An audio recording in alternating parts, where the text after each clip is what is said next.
Hello everyone. Welcome back to Online Help Guide. Today, in this video, I will be showing you how to disable replies on Instagram stories. First, open the Instagram app on your phone. On the bottom right of the screen, tap on the circular profile icon.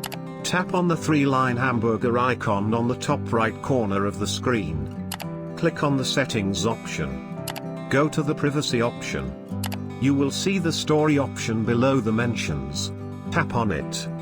Now, look for the replying section. Then, tap on the off option. And you will disable replies on Instagram stories. Thank you for watching Online Help Guide. Hope this video was helpful, and you're able to disable replies on Instagram stories. If you like our video, then don't forget to hit the like button on our video and comment down if you have any question or feedback. Also, if you are new to our channel, please subscribe and hit the bell icon to our channel.